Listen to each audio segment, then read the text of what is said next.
Good afternoon, everyone. My name is Kyra Campbell, and I'm your host for today, with today's first, but surely not the last, Creative Clinic session. Today, we are streaming live from Renaissance Studios. In today's session, you'll be learning the ins and outs of how to shoot a music video. Your course leaders for today's session are Stuart, Braide and Tamara Barton-Campbell. Daniel Achampong from Talk2Dan also joins me, which is a platform that assists young people who are looking for entry points into the creative industry. Just some house rules for today's live session. Do use your real name. For our attendance records, this is to ensure we know which student has turned up. When logging into your Zoom session, it's perfectly acceptable to use your first name. Please do participate. The Creative Clinic is not just any ordinary lesson. Engagement is key, and it's all about involvement and interactivity. We want to hear your thoughts and creative ambitions in order to get the best out of your experience. Please prepare your questions ahead of time. Got a burning question you want to get off your chest about the creative industry or the industry itself? Please do come prepared and have some questions ready that you may want to ask your tutor. Also, please do respect others. You will be on a course with your fellow enrolled students alongside your teacher. Please mute your microphone if you're not speaking. If you need to speak, please use the Zoom controls to raise your hand, this will put you in a queue, and use the chat function to ask questions. Unmute your microphone whenever you need to talk. Please do not have your camera turned off. We expect all our students to be fully engaged with the program, and that includes seeing your lovely faces. Please do not swear, although I shouldn't have to mention this. But please keep the conversation clean and friendly. Remember, this is an online course for various age groups, and any abuse will not be tolerated. Please do not abuse the chat function. Keep your conversations related to the course subject. And please try not to get distracted. Be mindful of your surroundings, including any off-screen elements, for example, your housemates, or background noises, which can cause disruption not only for you, but for the host, tutor, and fellow students. Try to locate a quiet spot so you can concentrate. Furthermore, place your phone on silent mode or have it switched off.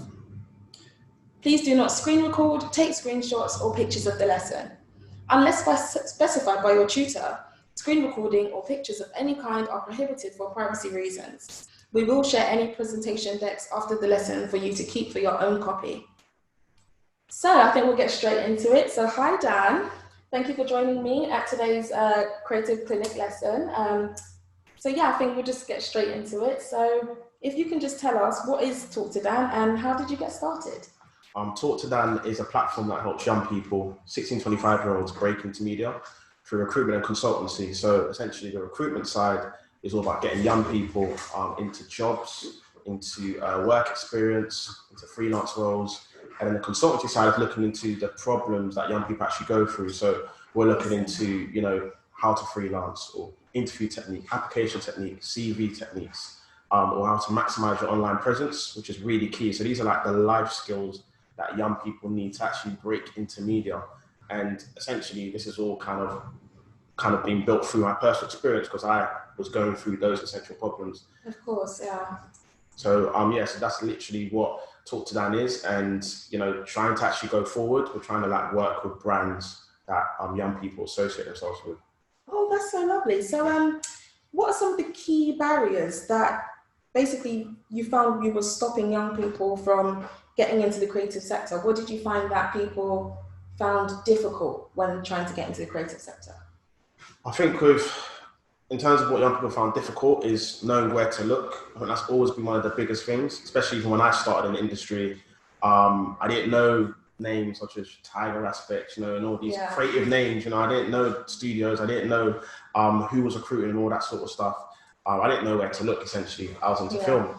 I didn't know who to follow or what to keep updated on. So looking for work was really, really important. And being able to, talk to people or even follow people on Twitter, so #TV or #film, then I start to understand exactly who to follow and, what to keep updated on, which was really, really, really important. Yeah. So I kind of give those tips and tricks to young people.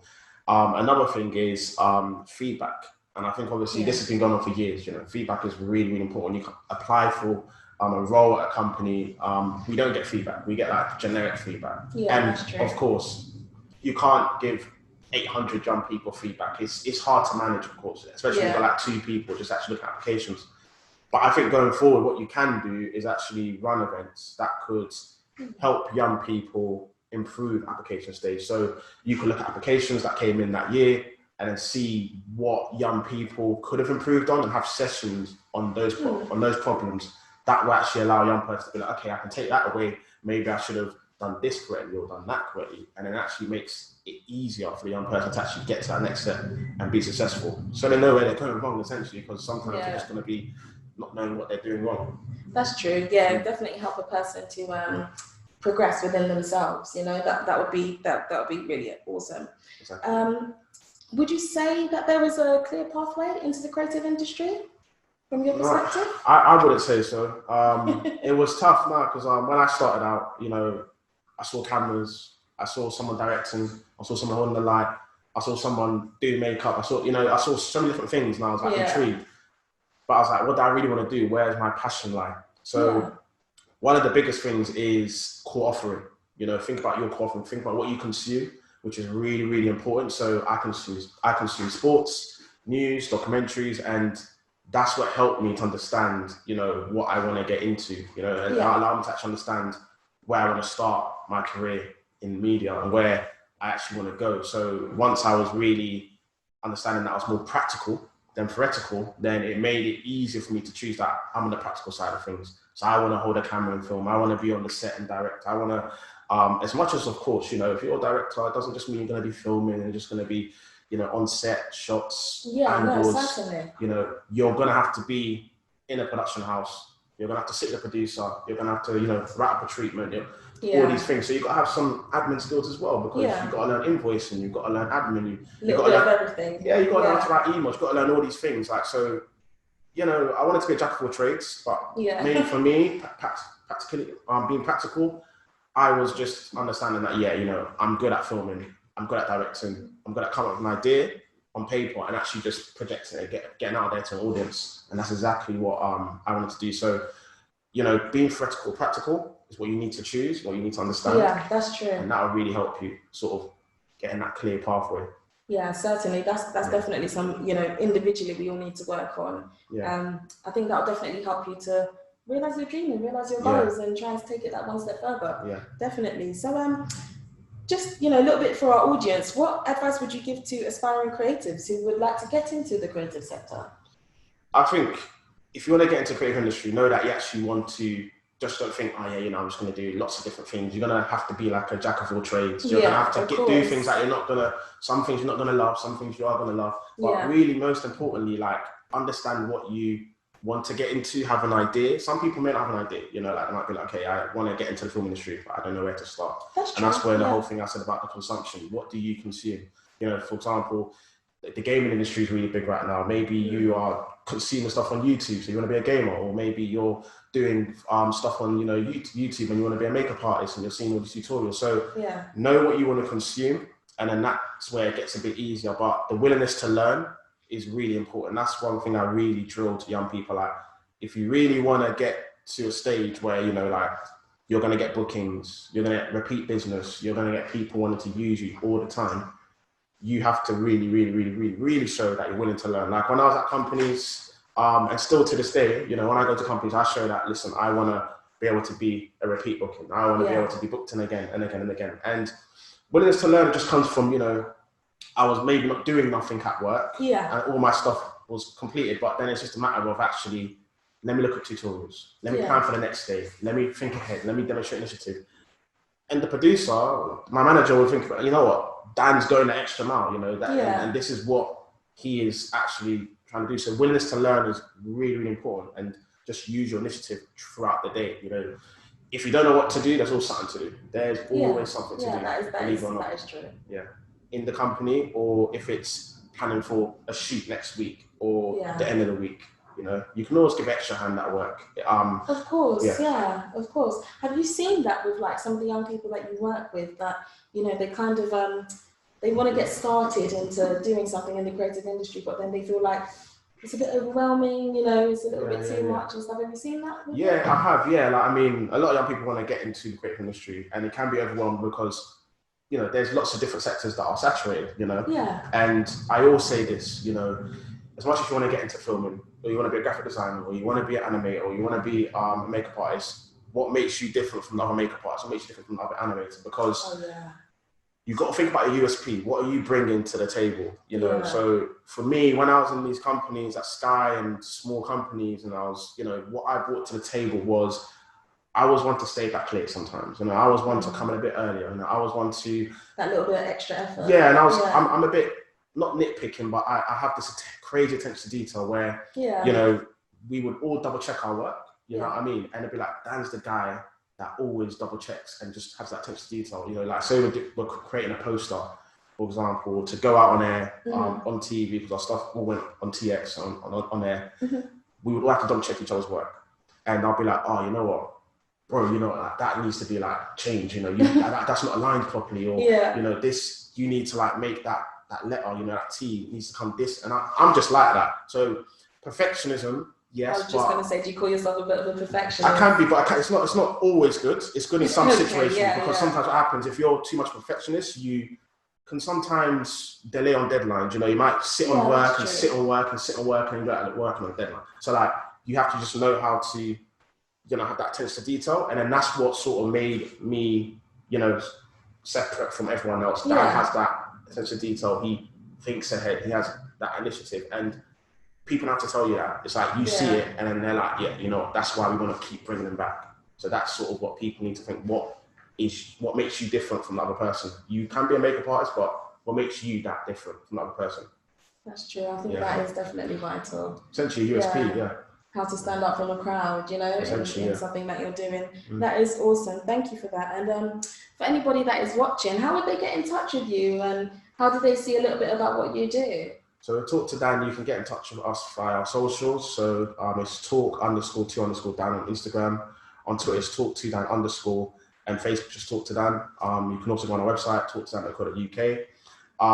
If you want to get into the media industry or get into work, you could email us at talk_2_dan@outlook.com, and, you know, join our freelance talent pool, which is really growing, you know, and I think it's just been a blessing to meet a lot of young people from all walks of life that have been actually able to gain work. You know, they're really like actually been able to get to that extra step, you know, and successfully actually get paid work or work experience. And I think the biggest thing is, it's the work, it's the experience, you know, that young people be like, I've came through Talk2Dan, I saw him cheat on there, I managed to apply, I had a one-to-one with him, I got the opportunity. So it's the journey. I think that's what is really like, I always look at it like, you know, that's just an amazing experience, like the journey, you know, so people can get in contact with us to get into that talent pool and actually be able to get some work as well in different areas of media. So that could be acting, filming, that could be animation, graphic design, and so on and so forth. Thank you so much. Thank you for letting me sit here and fiddle with your brain. Thank you so much. So now guys, we're gonna head over to our music video director and creative director and producer, Tamara Barton-Campbell and Stuart Braide. Oh, sorry, my bad, sorry. Is it possible that we can take some questions from our audience? If there's anything that's going around in your brain that you might want to throw at Dan. I've got a question. Hi, my name's Claudia. Hi. Hiya. So I consider myself to be like an amateur photographer, and everyone's always saying, "Oh, your pictures are so good," but I don't know how to take that drive and that talent and that interest as a hobby into something like further. Like, where do I network? How do I get from just being an amateur photographer to being like a cinematographer or someone that's called upon to do shoots or, you know, do sports photography, etc.? How do I make that transition? That is a wonderful question. Thank you so much. So over to you, Dan. So in terms of actually making that transition and actually getting going from amateur to actually professional, I would say going to amateur to professional, I would say one of the biggest things that you need to really think about is who do you want to work with and why, you know. So like, one of the biggest things that I always think about is, if I'm working with a company, what is my reason as to why I want to work with them? What can I bring to the company? You know, so can I essentially, so maybe have an idea. Maybe there's like brands out there. I'm just going to hit up some brands. So Misguided, PLT, Pretty Little Thing. So maybe you have these brands in your head, like I want to do photography for them, but you have an idea. So you could even create like a storyboard, a mood board, a lookbook, whatever it could be, and think about, this is the idea I have in my head. I want to contact X amount of companies to actually, work with. And in terms of, you're talking about sports and cinematography and all these sort of things, I think that you have to think about what is it really that you want to do. Because when you go into sports, when you go into all these, it's different. Sports photography is completely different to like fashion photography, so you have to really think about, if you're going to do that and dabble in different things. Again, sports, is it tennis you're looking at? Is it basketball? Is it football? Women's football? Is it men's football? So it all just depends on what you're trying to go into. And obviously, like even boxing. So think about the brand you want to work with, and then it makes it a bit more easier to then know where you want to go. Brilliant. Thank you very much. Thank you so much for your question, and we'd love to take another question from somebody else. Am I cutting off someone else? Did we both talk at the same time? I was just wondering, just off the back of that, in terms of having a list of the companies you want to work for, say they're like the bigger ones, like that you just listed, can you just reach out to their marketing teams and email them in that way, or would it have to normally go through an agent, or how do you start stepping up to those companies? Oh, that's a wonderful question. Yeah, that's a good question, because so with Talk2Dan, creating this in just 3 years ago, right? I had an idea and I had an objective, essentially, who I'd want to work with, and why. So yes, you can reach out to these companies, their marketing team, but as I said again, you need to make it short, snappy, and as to why you want to work with them. What can you bring to them? It's not about what they can do for you. It's what can you bring to them? Because when you can actually say, okay, you can bring X, Y, Z to them, they're like, okay, great. It's kind of like, for example, I had to do the same thing with BBC when I was supposed to do an event in April. So they're like, Daniel, we'd love to work for you, but what can you bring to BBC? And that question could be like, whoa, okay, how do I go about here? But I know exactly what I can bring, which was, we have the young people, we have the different areas of media, we have young people that can work for your company and the studios and so on and so forth. So think about objective, and most importantly, what can you bring to them? Because essentially you're like other creatives trying to contact them, but you need to be like, okay, this is what I'm trying to look at. And also another thing as well, like I say this, people don't do their research. Do your research on the companies. Like, this is key. A lot of people say they want to work for these big companies, but the research is key. Like, research the company, look at something that they put out a month ago or 2 weeks ago, and it shows that you care about the company. Like, okay, you saw this 2 weeks ago, you're putting your 2 pence in it. I really like this, and I want to be able to maybe develop it, or different ways to film it. It shows that, okay, well, so-and-so, Sophie, has actually looked at our website, and she's done X, Y, and Z, and she's gone that extra mile. Again, like I was speaking about earlier, extra mile, demonstrate initiative, thinking ahead. So do those things. If you put research together with everything else that I've talked about, then essentially, companies will definitely get back to you. Cool, thank you. We'd love to take one more question from somebody else. I wanted to ask about, how would you create a pricing strategy for yourself as a beginner? So, for example, if you're doing photo shoot or you're a cinematographer. Sorry, my darling, could you just say that one more time for us, darling? You're just a little bit low.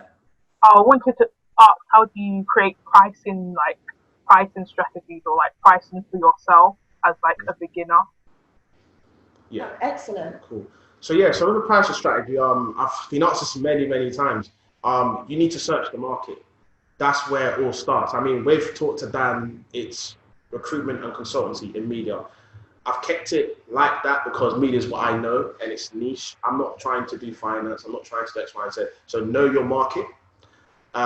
Research what other people are doing. Look at what's happening now. Essentially, like what the basic rate would be for a day if you're a photographer or a filmmaker or an animator. But actually, just check like online in terms of what people are actually charging, and ask. Ask around. Like, if you said to someone, okay, I'm going to charge this much. Why are you going to charge this much? I always kind of put in all these things such as like expenses and stuff. So you're adding these things like your expenses, food, travel, all these things. and that's kind of equates to how much you would charge. So, for example, if you're going to charge about $150 a day, you probably add the expenses with that, your travel, your food. So you're probably not taking away $150, you're taking away $100, for example. Let's just say if you were going to go outside of London to do some shoot for someone, you're possibly taking away $100 as opposed to taking $150. So look into those things there, and that should really help. Thank you so much for your questions, guys. That was absolutely amazing. And I'm pretty sure that those questions would have answered a lot of questions for other people that we've got on the chat as well. So even if you've got something else to say, please do pop it in the chat, and I'm sure we can get around to it at some point. So yeah, thank you for that so much. That was really, really helpful, honestly. And I've already let the cat out the bag. So now I'm going to pass over to our wonderful course leaders. And today we have got Stuart Braide, who is a creative director and music video director. And we have Tamara Barton-Campbell, who is a director and producer. So I'm going to pass over to them. Now, I believe you guys are going to watch our show reel. So please do stay tuned and watch it. And yeah, you've got a good thing coming. So yeah.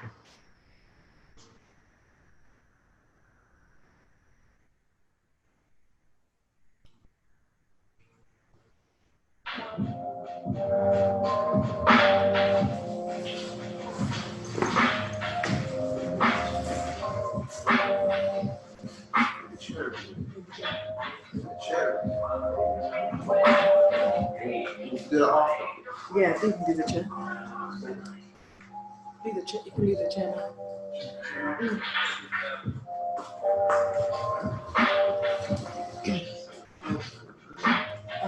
Who has the slides?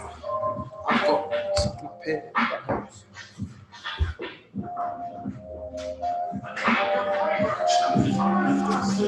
Just leave it there for you. Covers of abominations to the world.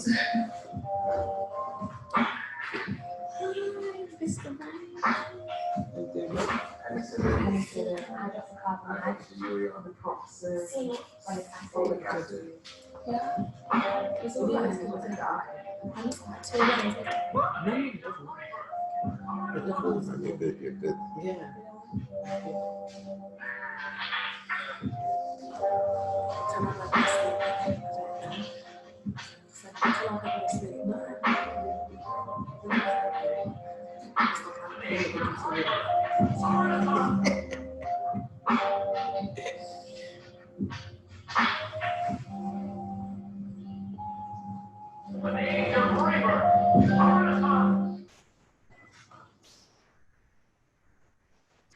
You're gonna keep moving. Yeah. Oh man.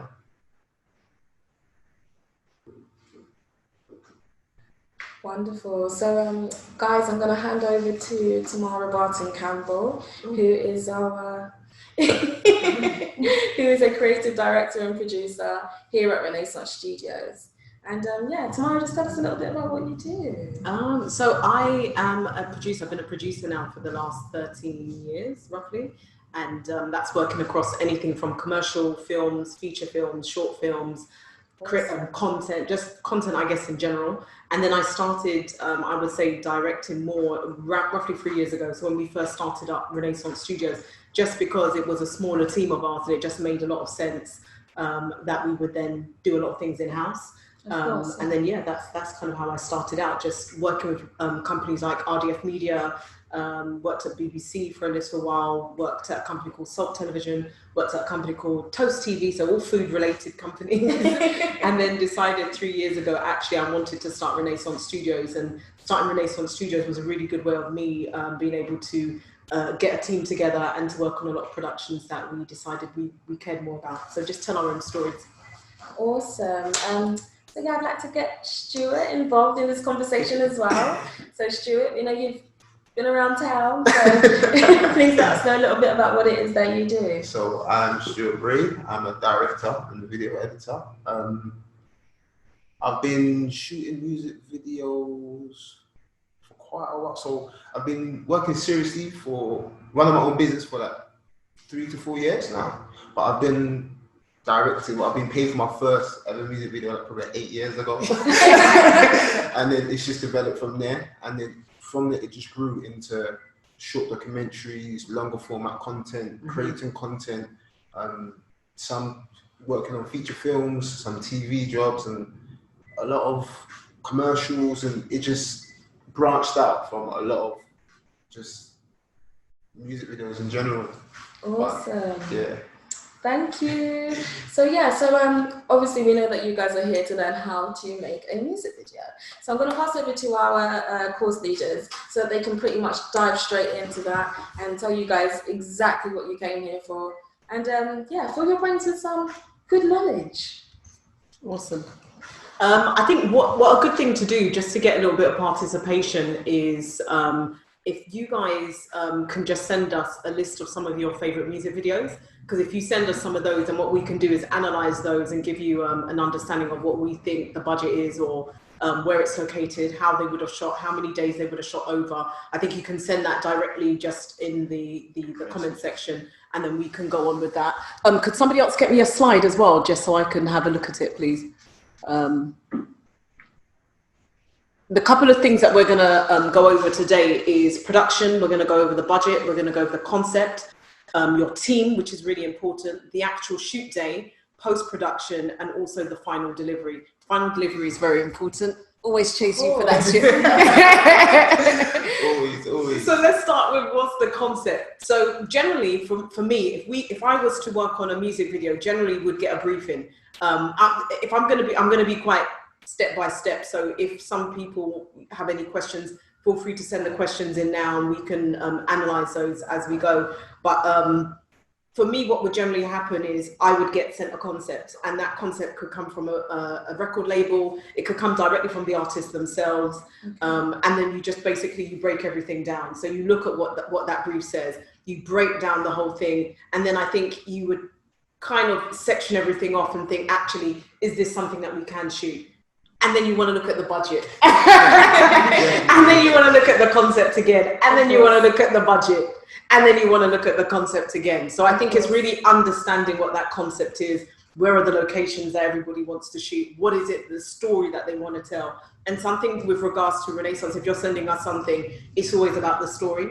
And the story has to be something, I think, number one, that we stand for as well. Back in the day, I used to shoot and maybe anything and everything. But now we're quite strong with what our voice is. We've established our own voice and what it is that we want to do. So the concept is something that's quite important for us. What about yourself? Definitely, exactly the same. So if you send me usually I ask for proposals, but a lot of the time the artist will give me a concept, or they ask me to create a concept based on a lot of the videos I've already made. And then when they ask me to create a concept, what I do is start the research process, and I will ask the artist what is their unique selling point, what message do they want to tell, and I'll find as much information about the artist so I can tell their story in different types of ways. You can portray an artist's story in multiple ways, and it's not just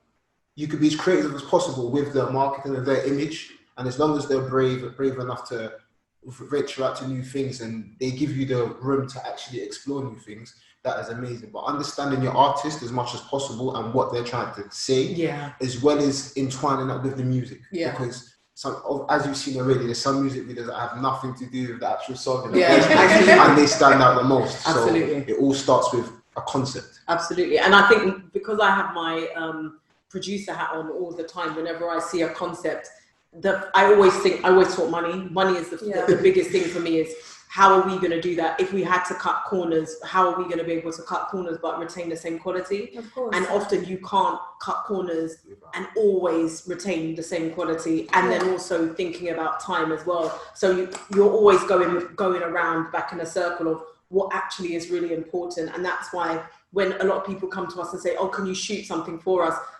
I may say no, just because for me, if the story doesn't make sense or if it doesn't stand for what we stand for, then also I'll say no. But then also it's like, don't just shoot for the sake of shooting. And sometimes with the concept, what you might find is that you might have to just reduce it a little bit in order to make it work that first time round. Yeah. We have a question from Claudia. Claudia, what's your question? How are you doing, Claudia? I'm doing very well, thank you. I was just going to say, some of the videos that I really like are by like Hype Williams and stuff, but I know those are really big budget. So how do you sort of get that visual without spending that kind of money? But on the flip side to that, I kind of like, I don't know if you know the Georgia Smith video for the song By Any Means. I like the simplicity and the fact that she shows so many faces and images, and that just tells the story without obviously spending as much money. So how do you get as much bang for your buck, I guess? Exactly that. So you know what? I think it's interesting because the two videos that you mentioned, I wouldn't necessarily say, even though Georgia Smith's one is simpler, I wouldn't necessarily say it was cheaper, because I would definitely say the quality of that video, the way that one is shot as well. And also for me, when I watch that video, I always think about the amount of time. So that definitely was shot over a period of days. Also, when you think of something like that, even if you do have a set budget, and let's say it costs, for the sake of it, $15,000 to shoot a music video on one day. Well, if you're shooting 2 days, then that's now $30,000. So actually, as much as it might look simpler, it's actually something that could cost just as much as a Hype Williams music video. Something like a Hype Williams music video, there's most probably a lot of endorsements as well that would come with that. So actually, you'll most probably get a lot of things without having to pay for those things. Whereas with a Georgia Smith, not that she wouldn't have to pay, but she would definitely be paying those people to feature. And that's most probably when you start closing that gap of what's more expensive and what's not. Did that answer your question? Right. Yes, definitely. Thank you. Awesome. Should we move on then to budget? Because the next thing is when I generally get a brief through and then I see the budget, it's either I'm gonna smile around, you see me push myself back from my chair, like are they taking a mic? Some music videos which I found, especially some that I've worked on lately, the budget has actually been maybe 10 grand. And actually some of those videos have then gone on to get like millions of hits. So those have been 10 grand. What I will say is I worked on a music video for Notes, Sit Back Down, and we worked on that, I think, over 18 months ago. In that particular video, what we did was actually build the set. And then that was under 10 grand, that video. So and that was a very effective video for him. So I think in some cases, if you're looking at that was just one studio maybe about 1,000, 1,500 maybe for the day. Then you've got your team who are there, which I think some of the expenses in that situation are normally covered anyway by the music, the record company. So in total, you're getting a small team of people together. Lunch, location is already there. You're paying for your main people, and that was like a 10 grand video. But then if you're looking at it at the same time, that video, so I think it's sitting on like 3 million hits at the moment. Yeah. Something like that. Yeah, it's crazy. Even to build the set itself, it took time. We built the set on the day, which was basically like photographic paper. We built some frames, and then behind that we put some lights. Those lights continued to flash all like throughout the day, throughout that scene. So that actually putting that together again, because the budget was so limited, and the concept was actually quite a simple concept. For us to build what we built was most probably no more than £600. But then at the same time, it looked effective, and it worked for a video like that. So I guess the next section is budget. And for me, whenever I see the budget versus the concept, it's either you're going to get a really good budget whereby, number one, if you're a producer or production company, you want to save some money as well, because then you've got to save some profits. Normally for me, I prefer to say like 45% of a budget. That's how I normally like to operate. Sorry if I'm leaking some business here. But I do. I like to save as much of the budget as I possibly can. And then what you do is you go into the rest of the budget and then you start making it work. Somebody mentioned before about photography and how much do you charge. So generally with regards to production and the industry that I belong to, you need to belong to something called the APA, and that's the Advertising Producers Association. So it basically is a union which tells you how much you should charge for the day, specifically if you're working in the commercial industry. And then you've got something like BEC2, if you're working in the film industry, that will specifically tell you how much you should charge for working in the film industry. And then you'd most probably find like a photographer's guild or a photographer's union. You've got things like Use Fee TV. which is maybe more so for actors, but it will still give you an understanding of once your face is on screen in the UK, once your face is on the screen in the UK or in Europe or in America or anywhere else, it will tell you how much money you're supposed to charge for all of those regions. So again, everything is always about budget and concepts for me, and is that something we can actually achieve? If we can't achieve it, then what I'll generally do is speak to the management or the artist, and I'll generally say to them, look, either something has to go or we're going to have to simplify it in some way.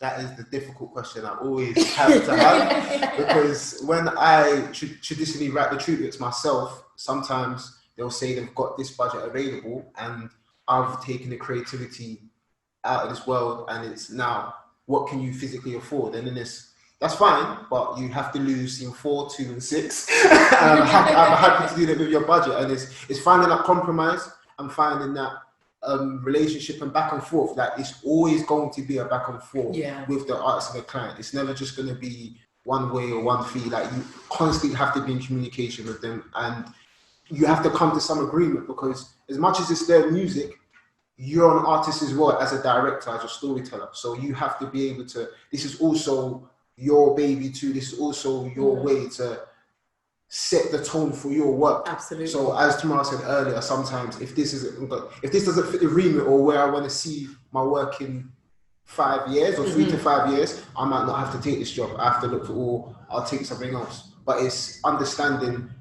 every job should open the door for the next one. Absolutely. Don't just do one job just because of the money or XYZ. You're still creating a portfolio, because the more you say no, it lets you know the type of caliber of work you produce, and you're creating an amazing portfolio for yourself. So always be insightful of your concepts and what you want to put your name against and next to. I agree, and I think there's some music videos that I've worked on that you wouldn't know. I will never tell. I'll even deny it. But there's some music videos and some things that, like, I agree, some things you do for your portfolio, but you do it for a few reasons. You do it because you might want to trial and error and just see how it goes. You do it because you just want to shoot.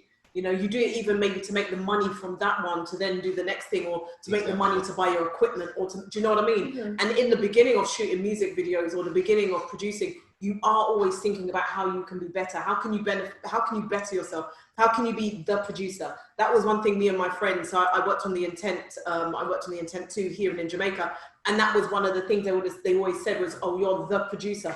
And you have to, if that's what people are saying about you, then for me, my thing was, how do I embrace that and say, okay, I am the producer. Then that means I'm the producer with the studio. Do you know what I mean? Then I set myself apart and making sure that actually I'm one of the best of the things that I can do. I'm the best in what I do specifically, if that makes sense. Well done, you. There you go. You know what I'm saying. So just a quick one for our audience. You know the unions that you was mentioning, is that something that our audience can get involved in as an individual? Yeah. Or is it just for production companies? Or no, it's definitely, so I would say with regards to Bec2, that's something you can join anyway. And I think it's always, and you can actually download their rates cards. Oh, so that's something that you should download their rate cards, you can then go onto the APA. The only thing with the APA, you do have to pay, but if you're a production company, then, you know, you're able to sign up and stuff.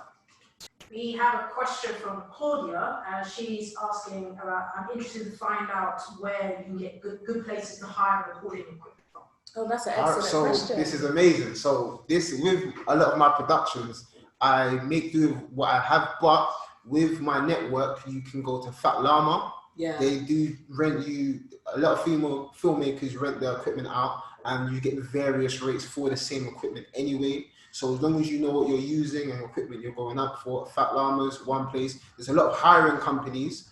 So we use Procam if we're going to do anything with them. So we do with Procam, you've got Take2, there is Pixie Pixel, there's Ari. But for me, for me, with regards to kit, I don't even think you need to go to the like Ari. If you go to Ari, then that's your budget gone. But what I do think you need to do is you need to make good relationships with these kit house companies. And what's really good is when you do make the relationships and you do let them understand that you are maybe a small production company, they don't feel any way to give you a little discount, because the thing with them is they would prefer their camera, their lighting stuff to be out than just sitting on the shelf collecting dust for that day. So I think it's always good to start where you are. Like, we're talking about using a music shoot, how to shoot a music video, but if you have a camera phone, that's how you shoot your music video, is on your mobile phone, because that's something that has been done before. Short films, feature films have been shot on an Apple, so you do have to look at what you do. A lot of the time people, well, I say a lot of the time, but at the moment we're in isolation, so that's another thing we've got to think about is how do we continue, especially as creatives, how do we continue to be creative? And if it is something where you're shooting on your mobile phone, content on your phone, then you can shoot on your phone. Generally, if you're starting out and you are a filmmaker, you don't have much of a budget anyway. So taking those things into consideration, you're shooting on your mobile phone, your location is possibly your house, your garden, the front of your house, the shop down the road, do you know what I mean? Those kind of places. And then you're just having to make it work within, the means that you have, and it can be done. I know it might sound like, but it really can be done if you do things within your means in the first instance, with the intention to grow. Yeah. So we have one question that's coming from the Instagram Live, which is, what's a standard camera that you would use on a music video? Cool. So cameras, a standard camera that you can use and which is affordable now is a DSLR. So that ranges from Canons, Sonys, what's that other one? You've got Lumix, Panasonics, but the camera I'm currently using is a A7S Mark II. That's a go-to Sony camera. You can use a popular camera back in the day I used to use was a 5D Mark II or Mark III. Those are still good cameras. The 7D as well. The Panasonic's GH4s, GH5s, these all can film in 4K and get you the crispest, just amazing material. So if you look to DSLRs, if you want to buy them, you're going to be spending anything from £900 to £2,000 or 25, but that is still a decent camera, because after you've got enough jobs in, you can pay that off or back. So those are a good start. And as well as, even though they're DSLRs, the DSLRs are basically photography cameras, but you can still use them for film, and you can still film in 4K, and you're basically getting two for the price of one if you want to dabble in photography too. There are DSLRs, all DSLRs are for photography anyway, but if you want to specialize in video, there's some DSLRs like the A7S Mark II, I think the Mark III is coming out soon, the GH5s and GH4s, they all cater to video, so you can still shoot amazing music videos with DSLRs and still achieve some of the best content you can do. And I would add to say, like, again, just being a producer, sorry about that, but stay within your means. Like, there's nothing wrong with having a basic camera, because if you then go and you get this big film camera, you may not know how to use it. So actually you do need to make your hiccups by using just a basic simple camera, changing the lens as you feel that you're getting a bit more experimental and your projects are getting bigger, or you're saving money and you can buy additional equipment. But do what you can within your means. There's absolutely nothing wrong with doing that. If you are wanting to shoot a music video specifically and you're not, you don't know how you get to like an artist like Notes or Sampha or Jacob Banks, who we've worked with before, then what you can do is you can just use somebody who's local, somebody who's in the community who actually needs to make a little bit of content, and then you can do that within the means that you have. Because actually there's nothing better than seeing the progression of your work still simplified and growing and looking, still good quality, than you being given this big camera and you don't know what to do with it. It doesn't work. It doesn't look. We've got 2 questions in the chat group. So ART, apologies if I got it wrong. When hiring kit, what about insurance, and how expensive is that for an individual versus a company?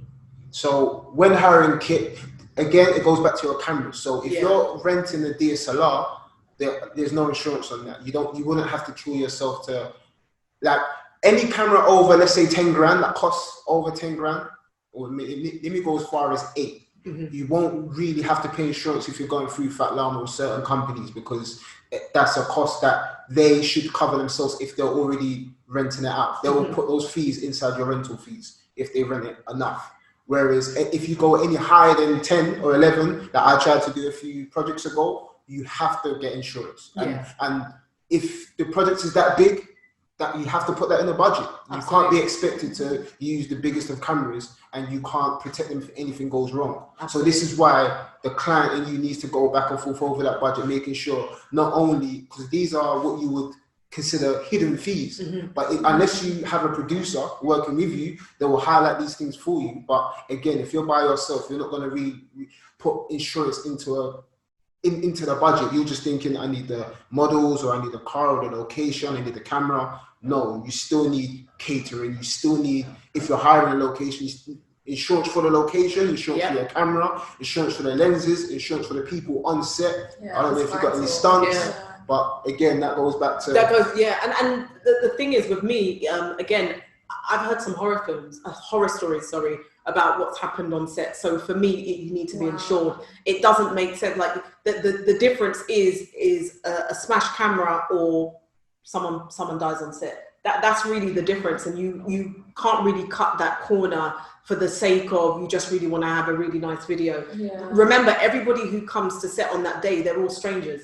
So you actually don't know if someone has a medical condition. You don't know if somebody is feeling okay on that day. You don't know if someone's allergic to something then they eat in the catering, and then all of a sudden you're just not insured, just even to protect them and to protect yourself. So you always need to have insurance. Don't let figures scare you. Don't let them scare you at all. The most successful people are quite free when it comes to talking about money. We have another course on finance later on in the year, but don't let something like that scare you. If it's $1,000 for the day for insurance, you need to then turn around and tell that to whoever the artist is. And that's the kind of thing when people start to take you seriously, when you start talking money, talk money and talk it proper and say it with your chest. We'll take one more question before we go on to production. But one question from Junior Medina. Are there any specific softwares that you use for editing for film and music videos?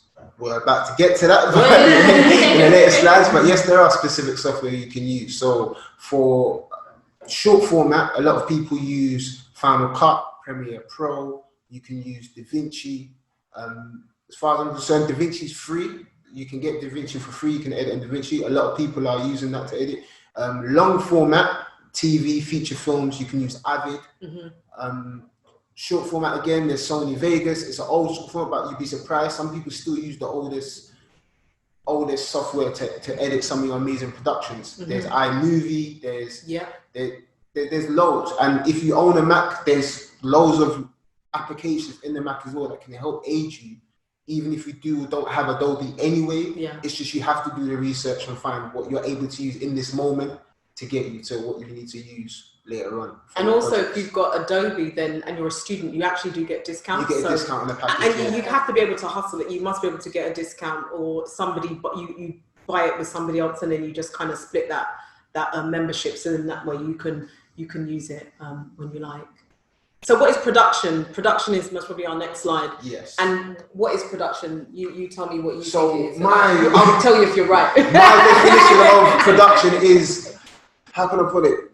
It's almost back to budget, but it's what is being provided. What is going to be the concoction of our mix? What are we going to use together to bring the project together? So the production is your location, your production is your models, your production is your director, your production is your producer, your production is your editor. Like, this is, for me, this process is the development, and you have to be able to ask as many questions as possible, as early as possible. Absolutely. So production is, where are we going to film?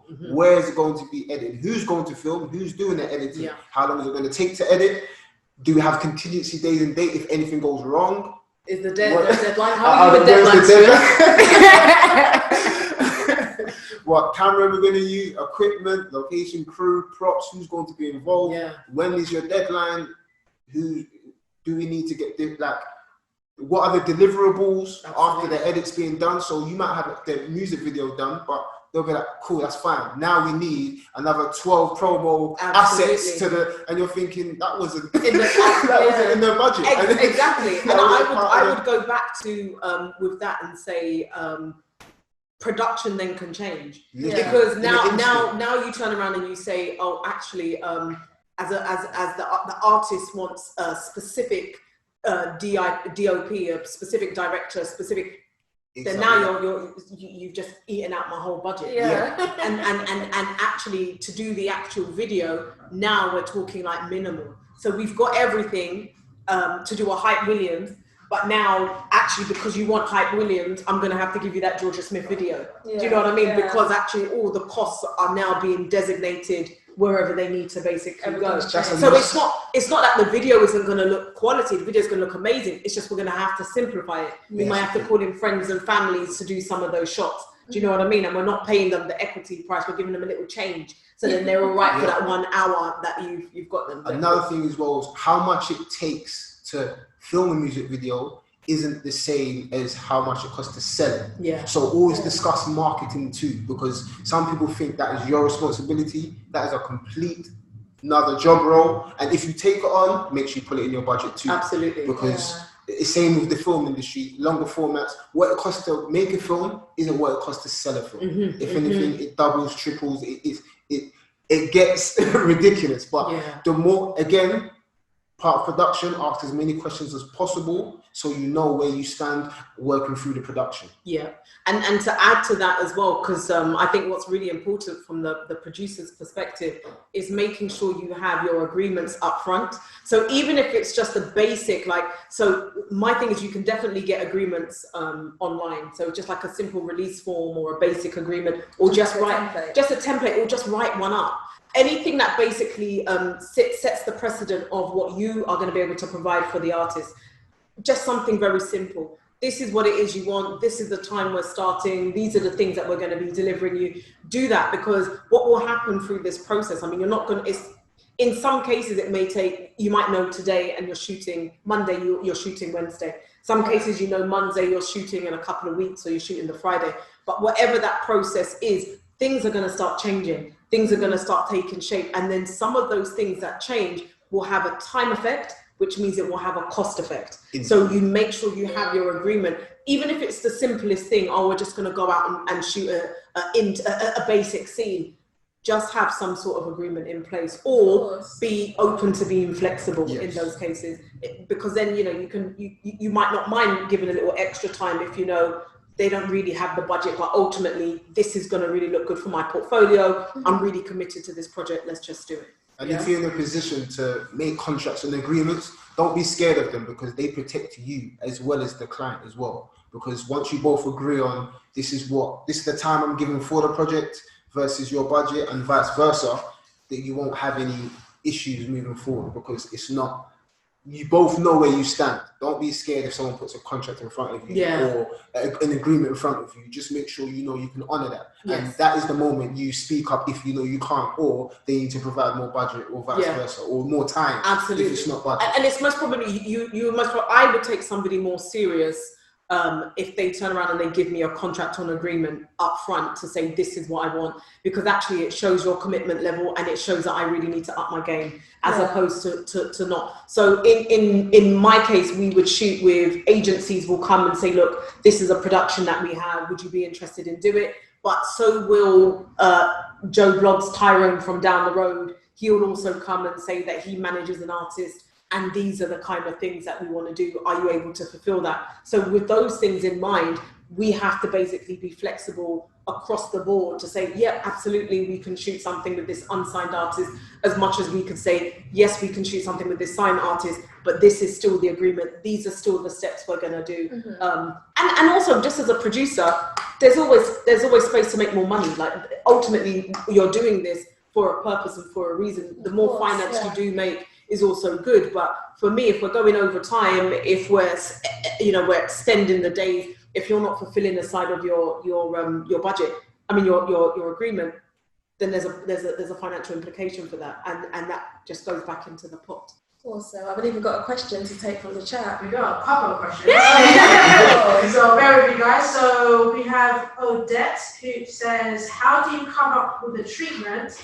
Where do you look for inspiration if the artist hasn't given you any? I live in that world where artists don't give me a lot to work with. And this is where you get an opportunity to tell your own stories. It's Absolutely. not, it don't ever think it's a problem. It gets very daunting, but it's, so I remember the day I read my first treatment. This was off another director, because I was doing the edit for him. And I saw the treatment and I said to myself, what is this? Like, it looks like a proposal. I didn't quite understand why, like, I just didn't get it. I was bamboozled when I first saw my first treatment. So you can actually write down what you want to do and stick to doing it, because when I first started shooting my music videos, it was literally turn up, shoot as much as you possibly can, leave and edit. And that is, I don't recommend doing any of that moving forward, because I'll be filming from the morning till midnight to past midnight, and then I've gotten home with hours of footage for a 2-minute song. Exactly. Or hours of footage for it, and that it isn't productive. Exactly. So as for inspiration, when you come up with concepts, what type of movies do you like? What type of music videos do you like? What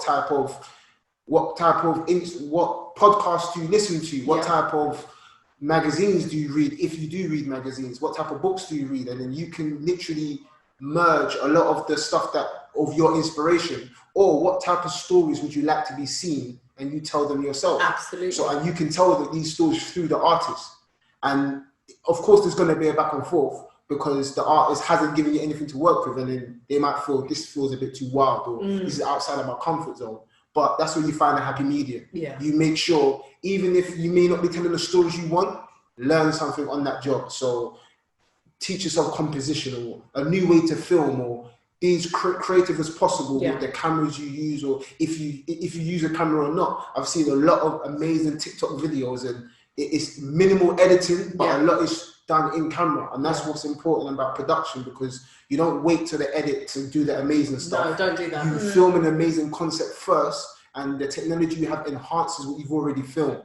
Down to pictures as well. You take a picture, you bring all everything you need, and then in the editing process, you make it 10 times better than it already is. Absolutely. I'm allergic to anyone who says, "Oh, we'll do it in the edit." Don't. Get off my set. No, don't fix things in post. Don't wait to that. You need to shoot what you want to shoot here.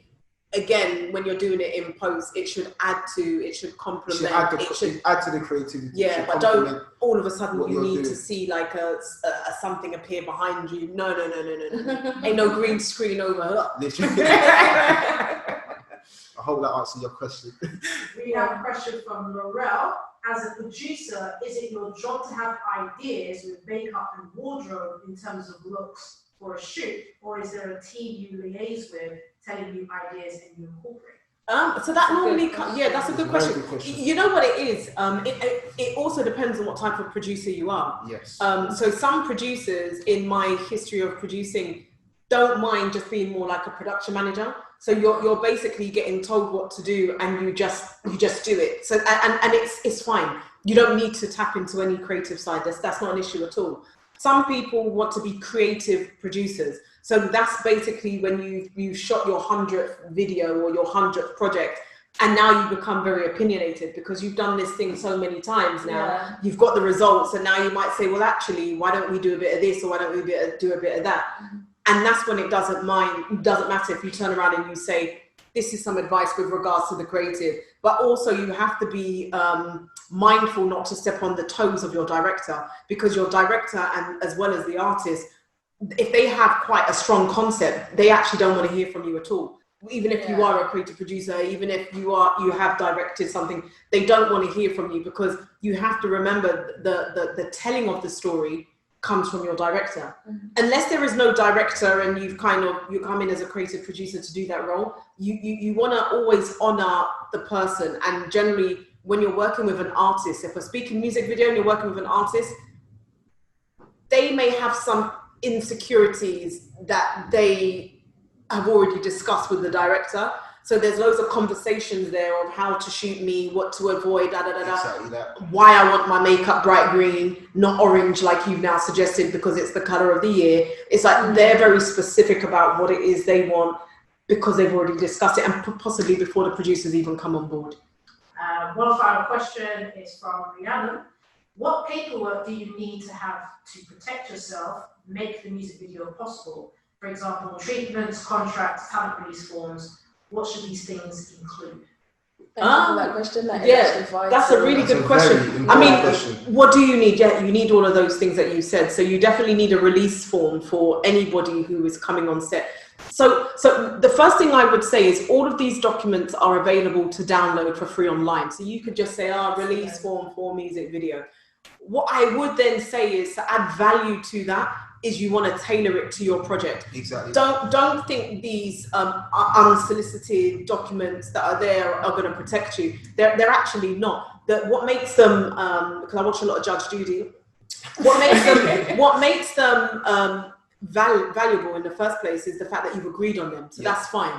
But you have to tailor it to your project. You obviously have to put your logo on it, your address, and all that stuff. But yeah, you need to tailor it to your project, because then it starts to make sense.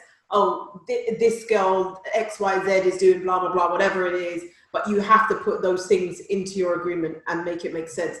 And also send agreements in advance, even down to your release form. Send your release form in advance, as early as possible. Absolutely, because somebody might just have a problem who's an extra, or who they might just have a problem just with that. But just send it to them in advance, and because some of the times what you find is you've made an agreement. I've now turned up on set. I've gone from girl 2 to girl 1 with the same budget that I would have had as girl 2, but now girl 1 has gone or hasn't turned up, and that budget would have been a much bigger budget. So just kind of have these things ironed out before, even with regards to where you're using your music video. Some of the times you'll say, I'm going to use the music video for online only, and then all of a sudden you see it on Channel U. It's picked up. Do you know what I mean? You see it on MTV, and as much as those things aren't bad, but there's still a financial implication for that. Or just let me be aware. Some of the time, or most of the times, what I say with my my agreements is that this is going to be used worldwide in perpetuity. Because I don't know the growth of it. I don't know if this project is now going to start accumulating more and more money. So there's no limitation. Absolutely. So I just basically just do a buyout for everything. And if so, it happens that it gets picked up by somebody and then there's a bigger budget, then with me, I always honor that. I wouldn't do something as an online project, buy you out, even though I have buy you out, and I don't have to. But the moment you see yourself on a campaign, I've taken stills from the music video, it's all around, no, you owe that person some sort of money. So I think it's really important to make sure that everybody signs an agreement. You can get these agreements online. You can literally just Google music video release form. You definitely need a location release form. You definitely, if you've not worked with the director before and someone says, oh, but he just turns up on set whenever, but you know, he won't be there at the time, but when he does turn around, the magic happens. You are going to need, you are going to need a contract. You are going to need maybe a taxi in the morning. Just make sure he gets there for the time he's meant to be there. You know, but just put all of these things in place. Wonderful. I think we've got a question from our chat. Yeah, so we've got one question from the Instagram Live. Do you think it's a good idea to send treatments and or shot lists you made for a song directly to an artist when starting out? So you can't. Oh, that's a tough one, because I'm in the middle of how can I put it? So predicament. So when starting out, this is how I approached it personally. I'm further along the way now, so I take the way I set up my music videos. I take non-refundable deposits and I give you a treatment. Yeah. And I'll give you a treat. So I call it a pre-production guarantee. In your treatment I send you personally, this might not be any other director, I've given you your whole treatment. I've given you I call it a link list. So anything to do with location, props, models, or anyone you need to hire, and I've got the prices from everyone in a document. And I'm paid a non-refundable fee for that, because it's basic intellectual property. So regardless if the video moves forward or not, what I've deemed respectable for my time, I've been paid for. And then we move on to actually shoot the video and move forward. So when you're starting out, this is another thing what I used to do before then, write the full treatment and then only send 2 slides, or give the synopsis. Give us a short breakdown. You know, when you're watching Sky or Netflix, this film is about X, Y, and Z. Mm-hmm. Literally, send them a synopsis and as many pictures as possible, and then you go into detail when you've received your deposit. Yeah. You go into detail when you've moved your project, when you know you've actually got the job. Because a lot of the time I do personally is when people say it's you and a few other directors, go with the other directors. Personally, Yeah, I don't waste my time. It's not that I've came to you or X, Y, and Z, but I actually have other jobs that I'm working on, and I also create content. So it's not, this video isn't going to change as much as I'd like to work on a project. It's not the be all and end all. So when you're starting out, you have to find the balance. Yeah. But still do the work, because again, I've written tons of treatments that hasn't been shot, and I've written treatments that's been paid for, and they haven't moved forward with me anyway. So again, my time, and then when I saw the final result of the video, is nowhere near what I've done. Like, it's nowhere near what I've put together. And, and I would also say that I say it and take it back. I say no idea is unique, but you do have unique ideas. Yes. And I say that because if you don't use up your idea, I feel like you've got only but a certain amount of time to use that idea until you see another artist has got it. And you're like, oh my gosh, I have that. Yeah, we had we were going to shoot a music video before lockdown, and it was with a female drill artist, and she does mixes R&B and drill. And I had this idea of, they're going to be eating the jewelry like spaghetti and da-da-da-da. Listen, I saw about 3 videos. I was like, who took my treatment? Who took my treatment? That's honestly how it feels. Once there's a window on how your ideas, because everybody's influences are the same. Yeah. So don't ever think your idea is unique for a set amount of time. Execution is important. So don't sit on that idea for too long unless that's your baby. And I think that's what it is. And we're going to go on to that with the team next. But the execution is really important, because actually how you execute the project really is your stamp. That's your signature. And if you're not executing it how it's supposed to be executed or how you see it, you could see an example of your idea somewhere else and shrug it off, and it doesn't really matter, because it's your idea that hasn't been made yet. And I still encourage you to still make your idea irrespective of that. So I hope we answered your question with that one. That is fantastic. I believe we've got some more questions. Wow. So we've got one question here from our Instagram live from Ayo Adigan, asking how much influence does the director normally have over the music video edits? Wonderful. So a lot of influence, because if he's written a treatment, it's his vision, or his or her vision. So as much as an editor, if it's in your budget, you have an editor doing the edit for you. A lot of the time, your director is the editor. Yeah. So, and if that isn't the case, then there's specific instructions you should give to your editor, because with bigger budgets like feature films and X, Y, and Z, there's a separate editor to the director, and they work in unison. Yeah. It is a back and forth, and they do have a lot of influence over the edit. But a good editor will always give suggestions. Yeah. Like, because I don't just direct and edit my own material. I'm sending material all the time, and I literally re-edit tons of videos that.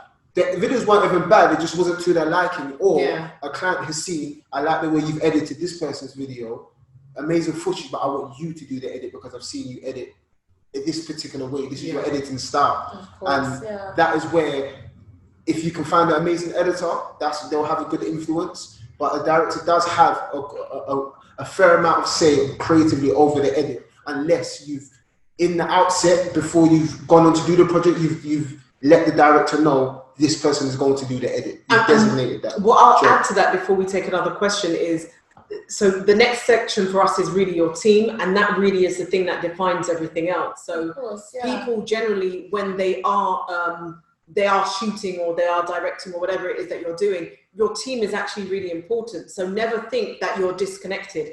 People aren't going to run off and start editing something that you don't want it to, how you don't want it to look.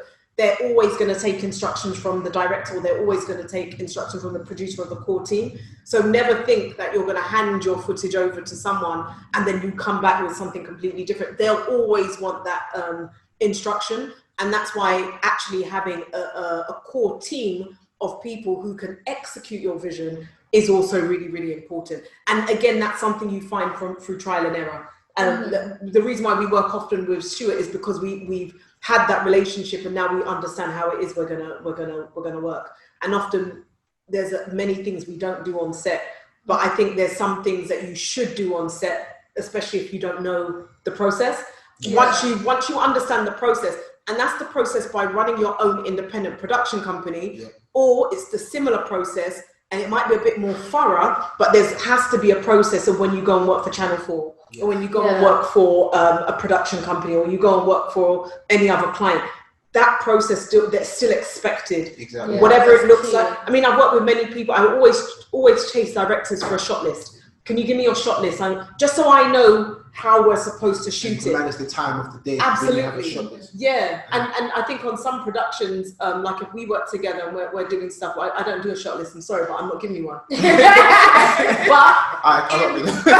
we've worked together so much that it actually doesn't matter. We know what each other likes. Yeah. But then when it comes to now me working with somebody who's externally, then I am going to let you have an understanding of what the shot list is, because when you work with an agency, for example, and we're not talking music video for agency, but when you do work with an agency, it's very different. You do need to know, because actually every scene means something. There's a message in every scene that is out there for a reason. So you actually do have to do things in a particular order. So your team is so vital. Excellent. 2 questions, pretty much on the same wavelength. How can you protect your work, copyright your work starting out? And could there be any royalties involved in music videos? Oh, this is a tough one, because it's weird. So, how can I? I can tell you how I approached it, because it's very. So, as you grow your business and you start out as a music video director, there's not. I think we're the only industry where you don't see royalties for your work, and this is why you need to be paid respectfully. Absolutely. This is why you need to be paid handsomely. Like you need to make sure whatever the budget needs, you just ask for it up front straight away, because you know you're not receiving anything from the back end. But what I've done earlier, because I learned this a few years ago, I went on to start a label. I literally, because the labels see royalties. So another service I was giving to my clients was I was distributing the music for them. I'll give them a contract. I don't want any royalties from your music, but because I have the links to try and get the music videos on TV, if they're of a certain stature and label, that's where I expect to be paid a certain amount if my asking price isn't on it. So that is one way you can, but again, that's just more business to take care of, starting a label. But starting out, just make sure you're paid AP rates, and you don't have to worry about royalties moving in later, because again, this industry is, when you become a director of a certain stature, you're paid handsomely anyway. Absolutely. The label budget will come eventually. Yeah. But it's a certain level of work that just needs to be put in first. So I hope that answers your question. As for protecting your work, I hate to say it, you can't. You can't. Your idea is going to be stolen. Your treatments are going to be seen by more people than you expect to be seen. You're going to send one direct email, and you're going to see 12 requests for your Google Drive. Absolutely. And you're thinking, who are these people? Exactly. We're not even doing a project no more. Why are people still requesting to see the Google Doc that I've created? There's no way starting out, and this is why you need to be very cautious or mindful of the jobs you take, what jobs you want to represent yourself, because as you grow and build your brand, your brand is your copyright. Your brand, who you are, the jobs you take and who you work with becomes the mark, the standard of how you want to move forward. Absolutely. I agree with that. That we work with a DOP called Olan Kaladi. We worked with him quite a bit, actually. He just shot Steph London's latest music video. But I knew it was him who shot it when I saw the video, because he was one of the only DOPs who was very confident in the way they liked black skin. So I knew when I saw it, I said, no, this is definitely an Olan thing. And I think that's a way, when you establish your style, that generally has to be the way you retain. That's a way, I guess, how you retain your IP, is just by people knowing, all right, that I see this color and I see this whatever, like a Spike Lee, you glide through the screen. Anytime I see someone glide through the screen now, it has to be a Spike Lee. Yeah. I watched actually Small Axes yesterday, which was the one starring Michael Ward. And there's actually a section in it where he's gliding on the bike. I was like, that's a Spike Lee. Do you know what I mean? Even if it's on a bike or whatever, it's a Spike Lee shot. So if you're going to retain IP, we're talking IP, and you want to retain it, then you need to do something very distinctive so people know, okay, that came from you. Yeah, You be the master of shooting all music videos underground or underwater. We always know that's a you thing. Excellent. So I believe we've got one more question in our Instagram live chat. Yeah, so we have one question here from Io Adigan asking, what has been the worst case or the best case relationship with an artist from your experience so far? This is mad. We can't say names. I can't even say names. We can't say names. We can't say names. You probably told about my work though. But best case and worst case.